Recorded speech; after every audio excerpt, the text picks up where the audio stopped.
परमात्मा क्या करेगा, जब आपको यहाँ से लेके चलेगा रास्ते में आपको अकेला छोड़ देगा और चारों तरफ आपके यमदूत,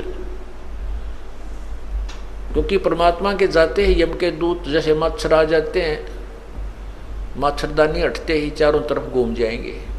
उस समय डरना नहीं, घबरा मत जाना, परमात्मा आपके आसपास है, दृश्य आपको दिखाई नहीं दे रहा, आपके पास है, होगा, लेकिन वो आपकी ट्रेनिंग देखेगा। उस समय आपको ये देखेगा कि इसने ज्ञान कितना सुन रखा है, यो नाम कैसे अब कैसे बचाव करेगा इनसे, कैसे।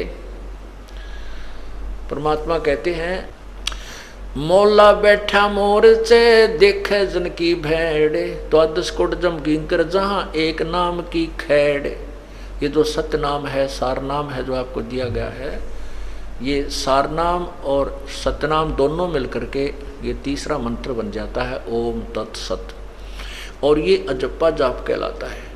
जब आपके ऊपर कोई आपत्ति ऐसी आती है तो आपने सतनाम का श्वास उस श्वास से जाप कर देना शुरू कर देना चाहिए। जैसे आप कई बार सोपन में दब जाते ऐसा लगता है, चाहे सोपन, क्योंकि सोपन तो उसमें ही लगता है कि हम सोपन में हैं, उस समय तो हमें यथार्थ ही महसूस होता है।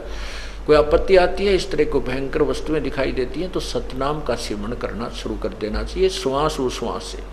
तो क्या बताते हैं कि मौला बैठा मोर्चे, वो परमात्मा आड़ में बैठ के अपने भगत की उस खिलाड़ी का खेल देखता है, ये कौन सा दाव लगाता है दुश्मन के ऊपर। जैसे कोच देखता है अपने खिलाड़ी को, ये पहलवान को, ये कौन सा दाव लगाता है इस दूसरे पहलवान को चित करने के लिए। मौला बैठा मोर्चे देखे जन की भेड़, भेड़ माने भिड़ंत, उसकी कुन की कुश्ती देख रहा है यम किंकरा की और अपने भगत की।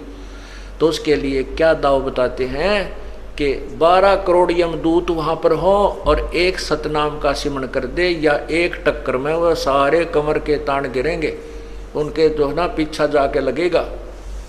12 कोट जम के इंकर जहां एक नाम की खैड़, खैड़ माने टक्कर मारना, नू सुंडी में मारे दावे का टक्कर, फिर वो एकदम गिर जाए। तो ये जो आपका जो तीर है, ये श्वास उस श्वास का एक सिमरण, एक ही सिमरण के करने से कहते हैं 12 करोड़ यम के दूत इधर उधर बिखर जाएंगे, निकट नहीं आएंगे। फिर परमात्मा आपको सीने से लगाकर ले चलेगा, हालांकि आपत्ति नहीं आने देगा बिल्कुल भी। फिर वो देखा तो है ना, ये भी कौन सा फार्मूला अपना हुआ है, अकूड़ा माँ ने याद कर, हाय माँ मर गया, हाय बाबू मर गया, हाय मन बचाइयो, तो वहाँ कोई बचाने वाला नहीं होता। वहाँ ये नाम और भगवान बंदी छोड़ गढ़ा नहीं था, फिर है बंदी छोड़, है बंदी छोड़ न्यू करने लग जियो, कहते उड़ा माता पिता को याद करने लग जाओ, कति फेल हो जाओगे। अब क्या बताते हैं, उस परमात्मा के पाने की विधि बता रहे हैं। है महबूब मिला पीवो, निकट रहंदा बिछुड़ न जांदा, है महबूब मिला पीवो। 2100-600 दम है, 2100-600 दम है, नाभ नासिका मा पीवो। श्वास उश्वास मध्य बसत है, जिन ये थापना था पीवो। सुरत नरत मन पवन समोवो, जपले अजप्पा जा पीवो। तिल की ओट सुमेर बसत है, समझ बूझिया काफी वो। गरीब दास सट दर्शन खाली, पत्थर पूजे पापी वो। के जो पत्थर पूजते हैं वो अपराधी हैं, क्योंकि गीता जी में लिखा है कि शास्त्र विधि को छोड़कर जो अन्न उपासना करते हैं वो अपराध कर रहे हैं। जैसे गीता जी अध्याय नंबर 7 के श्लोक नंबर 12 से 15 में तीनों गुणों रजगुण ब्रह्मा, सदगुण विष्णु, तमगुण शिव जी अर्थात त्रिगुणमयी माया के उपासकों को भी राक्षस स्वभाव को धारण किए हुए मनुष्यों में नीच दुष्कर्म करने वाले मूर्ख कहा है।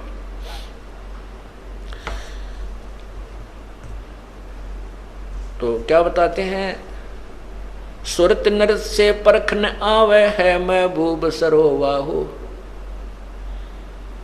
जब तक हम सतनाम और सारनाम की प्राप्ति नहीं करेंगे तब तक परमात्मा के दर्शन नहीं होंगे। कैसे होंगे? द्वार बार घर छाड़ गए हैं, जाब से बन खोआ वो।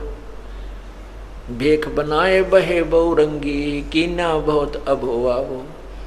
कि जिन्होंने घर भी त्याग दिया, बनखंड में जाके, जंगल में जाके गुफा भी बना ली, और किसी विशेष परंपरा में जाके उसने भेष भी ले लिया, अलग से कोई वेशभूषा बोलते हैं, जैसे कोई गिरी है, कोई पुरी है, कोई नागा है, कोई गुड़, इस तरह उसकी अपनी वेशभूषा, कोई वैष्णव है, ऐसी वेशभूषा भी बना ली। और कामी करो दी बंग मंझारा छाड्या लोभ न मोवा वो है। कामी क्रोधी बंग मंझारा छाड्या लोभ न मोहा वो। एक समय गोपीचंद जो था, वो भर्तृ जो था वो राजा था। गोपीचंद और भर्तृ ये दो गोरखनाथ जी के शिष्य थे, और इन्होंने घर भी त्याग दिया, राज्य भी त्याग दिया।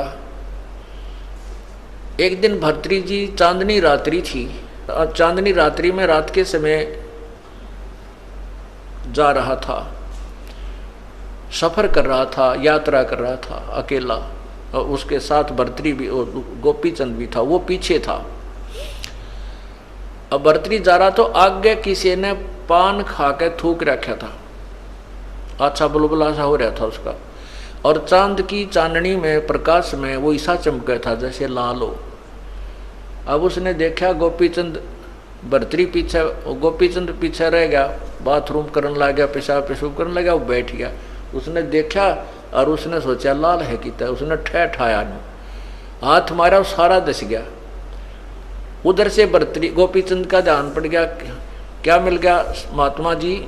ने बोला मेरे कर्म मिल गए, मेरे कर्म मिल गए, मैंने सोचा था लाल है, यो मेरा हाथ दस गया थूक मेरे तरह के। तो परमात्मा यहाँ कहते हैं घर भी त्याग दिया और लोभ फिर भी ना छूटा, लाल पर टूट के पड़ गया, लाल समझ गया, वो थूक ठा लिया अंधेरे में। तो यहाँ कहते हैं कामी क्रोधी बंग मंझारा छोड़ा लाभ लोभ न मोहा वो। पिता विवेक अक्षमासी माता जिन दूर किया दिल द्रोहा वो। मांडा खेत नेत जस गाँव सतगुर पकड़ा लोवा हो। 14 भवन गवन सब छूटे दिल ही अंदर जोया वो। है निज दाम दरस दिल माही करम भरम सब खोया वो। सिज्जा अदर सिंहासन अवगत तुरिया पुद में सोया वो। अनहद तारी लगी हमारी उजू अकल से धोया हो। अनहद तारी, तारी माने लौ, और अनहद माने अखंड, यानी हर समय उस परमात्मा की ही का ही चिंतन बना रहे, उसी की लगन लगी रहे, उसको अनहद तारी कहते हैं, जिस जो कभी खंड ना हो। अब क्या कहते हैं कि बिना प्रेम पावे नहीं चाहे कोट समाधि ला। परमात्मा के प्रति जब तक हमारी आत्मा नहीं खिंचेगी, यानी उसमें प्रेम नहीं होगा, प्रभु नहीं मिलेगा। और फिर उसके साथ बताते हैं कि छिन घटे छिन बढ़े, छिन चढ़े छिन उतरे, सो तो प्रेम ने कहावे। और अघट प्रेम पिंजर बसे प्रेम कहावे सोई। जैसे थोड़ी सी देर में तो भाव बन गया, थोड़ी सी देर में फिर उसे हो गए, कोनी रुचि रही, तो ये कहते हैं अभी सच्चा लगन पूरी प्रेम तेरा अखंड, अनहद तारी नहीं लगी तेरी अभी। छिन चढ़े छिन उतरे, सो तो प्रेम ना कहावे। और अघट प्रेम जो कभी ना घटने वाला, कभी कम न होने वाला, जो प्रेम शरीर में बस जाएगा तो प्रेम कहावे सोई। तो यहाँ कहते अनहद तारी लगी हमारी उजो अकल से धोया वो। सतगुरु दानी मिले बिनानी बीज अभय पद बोया वो। दिव दृष्टि खुली हमारी सार शब्द से टोया वो। गरीबदास गायत्री लापी शीस पीठ जम रोया वो। ओए होए, कहते हैं हमारे जो ज्ञान रूपी अखियां हमें मिल गई, सच्ची लो लगा के भजन किया, और फिर हमारी दिव्य दृष्टि खुली और सार शब्द से टोया वो गुम हुआ भगवान, वो छुपा हुआ परमात्मा जो सतलोक में विराजमान है, इस सार शब्द से टोया वो। परमात्मा की प्राप्ति होनी है सार शब्द से, और ये सार नाम जो आपको मिलना है, ये तीसरा मंत्र है जो पूर्ण ब्रह्म का है। तो ये 3 मंत्र के जाप से परमात्मा प्राप्ति होती है। दिव्य दृष्टि खुली हमारी सार शब्द से टोया वो। गरीबदास गायत्री लापी और शीस पीठ जम रोया हो। ये गायत्री नहीं है जो भूर्भुवः ओम भूर्भुवः स्वः तत्सवितुर्वरेण्यं भर्गो देवस्य, जो हम भी घोटाला रहे थे खूब इसको दिन रात जप्या करते हैं, लेकिन इसका ये नहीं पता था ये क्या है। ओम तो इसके साथ लगता ही नहीं। ये तो यजुर्वेद के 36वें अध्याय का तीसरा मंत्र है और एक किसी सदग्रंथ के केवल एक श्लोक का रट्टा लगाने से प्रभु प्राप्ति नहीं होती। वो तो प्रभु के गुणों का ज्ञान होता है, वो कैसा है क्या करता है। वो जैसे बिजली की महिमा का एक श्लोक बना लिया जाए, मंत्र बना लिया जाए और उसको रटता रहे, उसी को गाता रहे। और बिजली के प्राप्त करने की कनेक्शन लेने की विधि का ज्ञान नहीं है, प्रयत्न कर नहीं रहा, तो बिजली के गुणों का लाभ आपको नहीं मिल सकता। बिजली से ना पंखा चले, ना आपकी मकान में उजाला हो, ना वो आटा पीसे और ना ही आपके ट्यूबवेल को चला सकती। जो गुण तू रोज गाता है, जब तक उसको प्राप्त करने की विधि नहीं प्राप्त करता है, जैसे ये सार नाम जो सतनाम ये 3 मंत्र का जाप है, ये तो समझो बिजली का कनेक्शन लेना है और फिर आपको वो लाभ होंगे। और इसके गुण गाएं, जा भूर्भुवः स्वः तत्सवितुर्वरेण्यं भर्गो देवस्य धीमहि धियो यो न प्रचोदयात्। अगर यही करता रहा, ये तो भगवान की महिमा है, इसने चाहे 100 बार गा ले, इससे केवल एक ज्ञान यज्ञ का फल मिलेगा, परमात्मा नहीं मिलेगा। यज्ञ का फल है जैसे परमात्मा की वाणी, चाहे गीता जी की वाणी पढ़ो, चाहे वेदों की पढ़ो, इसके लेवल की जो लाभ है वो मिलेगा। और चाहे गरीबदास साहिब की वाणी पढ़ो, चाहे कबीर साहिब की वाणी पढ़ो, चाहे नानक साहिब की वाणी पढ़ो, ये परमात्मा से परिचित संत या परमात्मा की अपने मुखारविंद से बोली हुई वाणी है।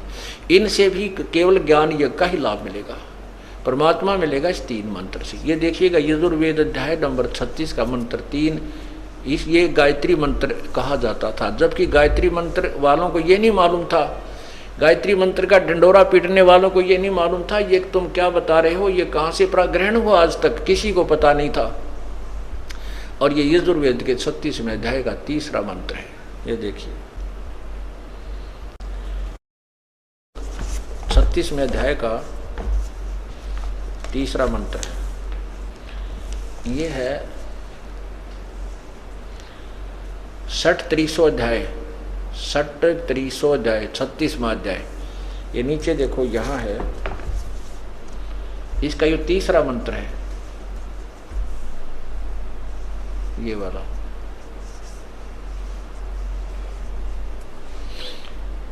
ये तीसरा मंत्र है, इसमें है भूर्भुवः स्वः, भूर्भुवः स्वः तत्सवितुर्वरेण्यं भर्गो देवस्य धीमहि और धियो यो न प्रचोदयात्। इसमें कहीं भी ओम मंत्र नहीं है। इसके साथ ओम मंत्र लगाना परमात्मा की वाणी के साथ खिलवाड़ करना है, परमात्मा को अल्पज्य सिद्ध करना है। भगवान ने तो केवल इतना ही बोला और इसमें हम और जोड़ दें कुछ तो वो हमारी अपनी नालायकी और चतुरता है कि हम दूसरों को अपनी सूझबूझ से अट्रैक्शन करने के लिए उनके साथ खिलवाड़ करें, उसे लाभ भी नहीं मिलता। जैसे मोटरसाइकिल या कार के पिस्टन के साथ में कोई नट अलग से वेल्ड करके कोई कहे कि अब ये पिस्टन और ज़्यादा अच्छा बन गया है, उसने तो काम बिगाड़ दिया। वो तो कंपनी ने स्पेसिफाइड बना रखा था, उसके साथ खिलवाड़ करना मूर्खता और उसके वर्केबिलिटी पर प्रभाव डालना ही है। तो इसके साथ ओम मंत्र नहीं लगना चाहिए, पूर्ण परमात्मा की महिमा है ये। और ओम है ये ब्रह्म का जाप। जैसे प्रधानमंत्री के साथ राष्ट्रपति को कहे मुख्यमंत्री साहब जी और फिर उसका नाम ले, वो कितना प्रसन्न होगा। प्रधानमंत्री को मुख्यमंत्री कहकर संबोधित करे तो वो बहुत नाराज होता है, और जो काम करना चाहता भी ना करे उसको कहते भगा दे यहाँ को, इसको ये नहीं पता मैं मुख्यमंत्री हूँ या प्रधानमंत्री हूँ। मुख्यमंत्री मेरे सामने करबद्ध होकर खड़े हो जाते हैं। तो इसलिए इन नादानों ने, अनजानों ने ओम शब्द इसके साथ लगा करके भगवान की वाणी का अपमान किया हुआ, इससे कोई लाभ नहीं मिला। तो अब कौन सी गायत्री लापनी हमने? गायत्री का अर्थ होता है परमात्मा को हृदय से, जैसे किसी के इकलौते पुत्र की मौत हो जाती है, किसी की पत्नी की मौत हो जाती है, किसी की पति की मौत हो जाती है, और फिर वो कैसे लाप करता है,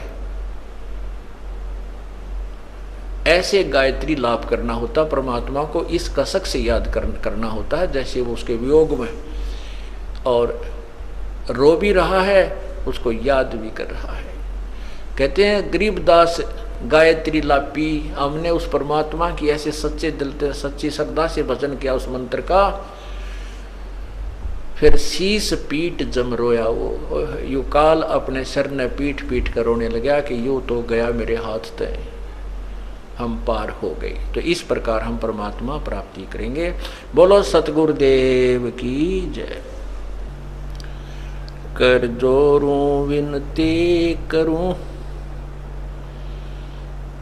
धरूं चरण पर शीस, गुरु राम देवानंद जी महाराज ने दियो नाम बख्शीस। कोटि कोटि सिजदा करूं, कोटि कोटि प्रणाम, चरण कमल में राखियो मैं बांधी जाम गुलाम।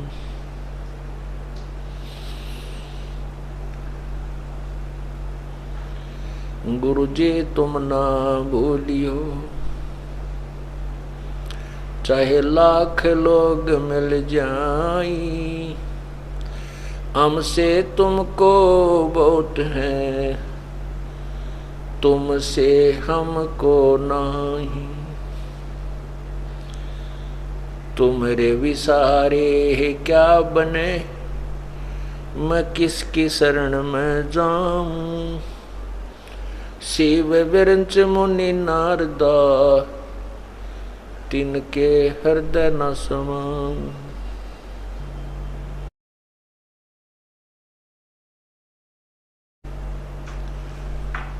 अब गुण किए तो बहुत किए, करत न मानी आर। बावे बंदा बख्श दियो, बावे गर्दन उतार। अब गुण मेरे बाप जी, बख्शो गरीब नवाज।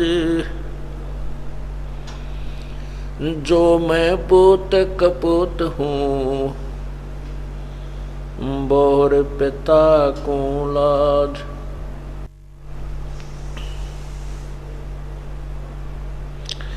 मैं अपराधी जन्म का, नक्सक भरे विकार। तुम दाता दुख भंजना, मेरी करो संभाल।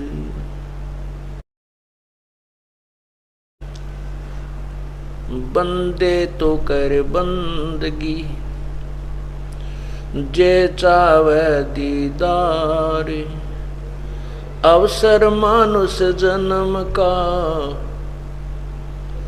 मिले न बारंबार।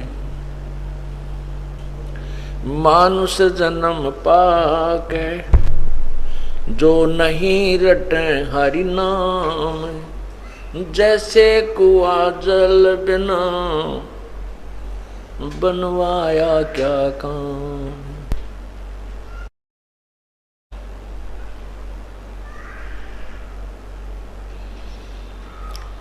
रतन जड़ाऊ मंदिर है,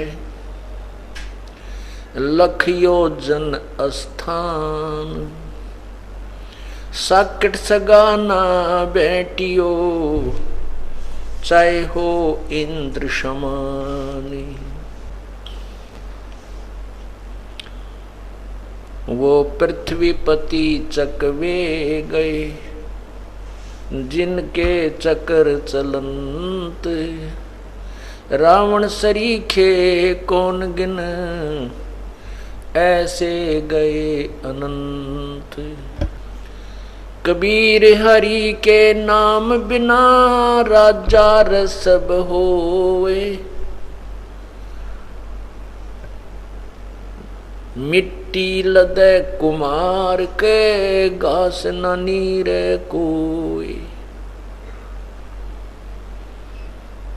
कबीर हरि के नाम बिना, ये नार कूतिया होए, गली गली भौंकत फिरे, भाई टूक न डाले कोई। बीबी पड़दे रहे थी, डोडी लगे थी बार, अब गात उगाड़े फिरती हैं वो बन कुतिया बाजार। वो पर्दे की सुंदरी सुनो संदेशा मोरे, अब गात उगाड़े फिरती हैं करें सरायों सोरे। नक बेसर नक पे बनी, पैर थी हार हमेल, सुंदरी से कुतिया बनी, देख साहेब के खेल।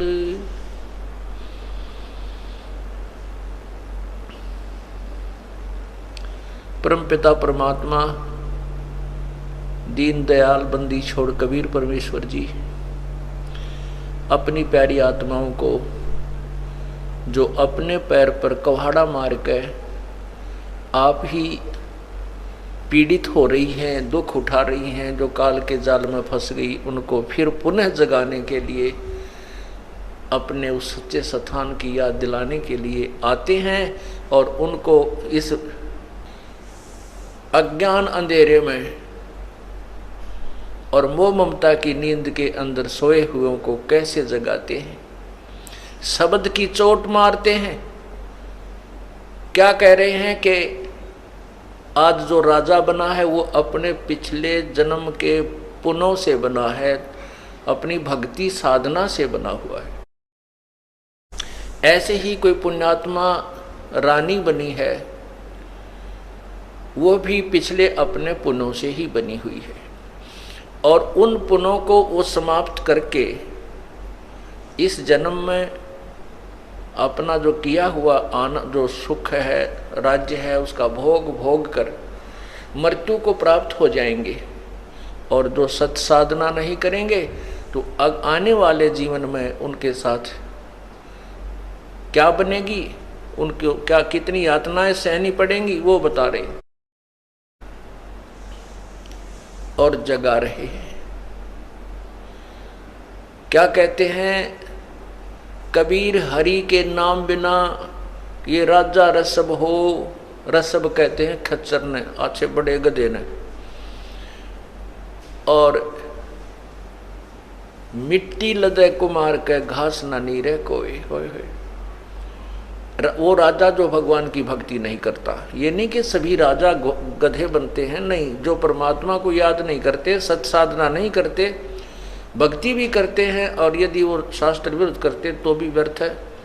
और जो शास्त्र अनुकूल साधना जो राजा करते हैं वो राजा प्रजा के हितैषी होते हैं, प्रजा को अपने संतान की तरह पालते हैं। वो भेदभाव नहीं करते हैं, राग द्वेष नहीं करते हैं, वो कोई बकवाद नहीं करते। जैसे राजा अम्बरीश थे, राजा अम्बरीश ने उस समय भक्ति की, अगले जन्म में फिर वो राजा जनक बने। राजा जनक के बाद वो अपने पुण्यों को समाप्त करके फिर नानक जी बने। और यदि नानक जी को परमात्मा नहीं मिलते, सत्साधना नहीं मिलती, तो और भी ना जाने किस जोनी में उनको जाना पड़ जाता। और जो राजा भक्ति नहीं करते वो सीधे ही पशु जोनी में गधे बनते हैं। जैसे स्वर्ग का राजा इंद्र भी अपने समय को पूरा करके, शासन को पूरा करके, उसके बाद पहला जीवन गधे का प्राप्त करता है, उसके बाद अन्य योनियों में चला जाता है। तो उसी को परमात्मा याद दिलाते हैं कि कबीर, हरि के नाम बिना वो राजा रसब हो, और मट्टी लदे कुमार के फिर घास ना नीरे कोई। उस राजा को जो परमात्मा की भक्ति नहीं करता था और यही माया के जोड़ने में लगा रहा, यही अपने राज्य के सुख को भोग कर चला गया, वो गधा बनेगा। और गधा बनने के बाद कुम्हार उसके साथ कैसा सलूक करता है, सारा दिन काम लेता है और शाम के समय बोरा उतार कर थैला उसकी कमर पर एक डंडा मारेगा और जंगल की तरफ भेज देता है। वहाँ उसको खाने को भी आहार नहीं देता, वो घास कहीं बाहर ही चर के आता है और सुबह फिर कान पकड़ के और चालता कर देता है। वो पुण्यात्मा जो राजा था, उसके हुक्म में सैकड़ों हजारों सैनिक रहते थे, आज परमात्मा की भक्ति के बिना वो पशु जूनी बन करके और कुम्हार के लठ खा रहा है। ये परमात्मा याद दिलाते हैं, ये भोली आत्मा तो कुछ सावधान हो, मनुष्य जीवन प्राप्त किया है आपने। ये मानुष जन्म मिलना कोई आसान बात नहीं है। ये ना जाने कितने पुण्य कर्म, कौन कौन से जन्मों के अब के शेष बचे हुए थे जिससे मानव जन्म मिलता है। और मानव जन्म में फिर ये तत्व ज्ञान मिल जाए तो फिर आपके पुण्यों की कोई गिनती नहीं है। और इसको जो व्यर्थ कर देगा उसके साथ बहुत भयंकर कहानी बनेगी, जो कि अभी बताई जा रही है। फिर कहते हैं कि वो रानी जो पुण्यात्मा पिछले पुण्य जन्मों कर्मों से, पिछले जन्मांतर के पुण्य कर्मों से अब रानी बनी है, पर्दों में रहती है, पालकियों में चलती थी, अब एयर कंडीशन और काले शीशों की कारों में चलती हैं। और वो संतों से संपर्क में नहीं आ सकी, संतों के संपर्क में नहीं आ सकी, क्योंकि वो लोग कहते थे हमारी तो खानदान की बहुएं हैं, ये नहीं जाया करती सत्संग में, हमारी इज्जत उतर जा। परमात्मा कहते हैं इज्जत तो जब उतरेगी जब आप कुतिया बनकर नगन उगाड़ी फिरा करेगी गलियों के अंदर, इज्जत तो वहाँ बिखरेगी। अब सत्संग में और संतों के दरबार में जाने से इज्जत नहीं उतरती, वहाँ तो इज्जत बनाई जाती है, सत्य कहानी सुनाई जाती है, उसको चेताया जाता है, परमात्मा की कथा सुनाकर उस आत्मा को भगवान के चरणों में लगाया जाता है। तो क्या बताते हैं कबीर, हरि के नाम बिना ये नार कुतिया हो और गली गली भौंकत फिरे, फिर टूक न डाले कोई। ओए होए पुण्यात्माओं, आज हमें ये बातें बेशक ना अच्छी लगती हों, और चाहे हम ये भी मान बैठे हों कि नहीं हम ऐसा वैसा नहीं बनेगा, हम तो मनुष्य ही बन जाएंगे। कुछ ऐसे सिरपरे पंथ भी हैं, एक आध पंथ है वो कहता है कि मनुष्य तो मनुष्य ही बनते हैं और गधे गधे ही बनते हैं, पशु पशु ही बनते हैं। ऐसा कुछ नहीं है, वो तो भ्रमित लोग हैं, ऐसा नहीं है। ये तो 84 लाख योनियाँ जीव को भोगनी पड़ती है। ये दूसरी बात है कि एक पुण्य आत्मा के कंटिन्यूस हो सकता है 2, 4, 10, 5 मनुष्य जन्म भी हो सकते हैं, यदि उसकी कोई पिछले पुण्य शेष है तो क्या बताते हैं, वो रानियां जो पर्दे में रहा करती थी, एडी से लेकर चोटी तक पर्दे डाले रखा करती थी, बुर्के पहना करती थी, और घरों में भी पर्दे लगे होते थे। पालकियां जाती थी तो भी पर्दे डाल करके उस में बैठाया जाता था। वो संतों के सत्संग से वंचित रहने के कारण अपने अनमोल मनुष्य जन्म को बर्बाद करके फिर कुतिया बन जाती है। बीबी पर्दे रहे थी वो डोडी लगे थी बार, सामने डोडी चौकी लगती थी, उनके पुलिस पोस्ट हुआ करती थी। कोई भी व्यक्ति उनसे या कोई भी ऐसा वैसा व्यक्ति या संत कोई भी उस राजा के महल की तरफ झांक भी नहीं सकता था। अब गात उघाड़े फिरती हैं वो बन कुतिया बाजारे, वो पर्दे की सुंदरी सुनो संदेशा मोरे, गात उघाड़े फिरती हैं इब करें सरा में सोरे। वही रानी जो पहले काजू और किशमिश बादाम डालकर हलवे बनाकर बांदियां बनाया करती थी, दासी नौकरानियां बनाया करती थी, और वो 4 चम्मच खाती थी, शेष झूठा छोड़ देती, जिसको नौकरानी और उनके बच्चे खाया करते थे। अब वही एक परमात्मा के नाम के बिना कुतिया बन करके धर्मशालाओं के आसपास डेरा लगाए रहती है, और एक टूक के लिए, एक ग्रास रोटी के लिए वह अतिथि जो खाना खा रहे होते थे उनके मुख की तरफ ताकती रहती है, ऐसे देखती है कि एक टूक ये किस समय तेरी तरफ फेंकेगा। देख कोर्ट मुकदमा मोल ले लिया उस नादान आत्मा ने, सत्संग के अभाव से, संतों की शरण में न जाने से। कहते हैं नक बेसर नक पे बनी, इसे सुंदर सुंदर नाका में कि काना में, इसे मोटे मोटे सोने के आभूषण पहरा करती थी, हार पहनती थी 9-9 लाख रुपयों के, नकबे सर नक पे बनी पहरे थी हार हमेल। अब सुंदरी से कुतिया बनी, देख साहिब के खेल। अब के शकल बनवा ली नादान आत्मा ने। पुण्यात्मा इस आत्मा को जगाने के लिए परमात्मा ना जाने कैसी कैसी चोट मारता है, जैसे शराबी न ठाया करे। हम इस माया के अंदर, इस काल की माया के अंदर इतने मोहित हो चुके हैं, हमारे ऊपर इतना जबरदस्त प्रभाव है त्रिगुणमयी माया का, रजगुण ब्रह्मा, सदगुण विष्णु, तमगुण शिव जी के द्वारा, कि इसमें ये एंटीबायोटिक परमात्मा की अमृत वाणी और ये जाप मंत्र सारे प्रयोग करने से ये इसका नशा, इसका प्रभाव हमारे से निष्क्रिय होता है, और तभी हम सत्संग की तरफ आ सकते हैं। अन्यथा ये वही हमें सत्संग से दूर रख करके कोई न कोई आलस या कोई ऐसी कहानी बना करके परमात्मा से वंचित रखता है।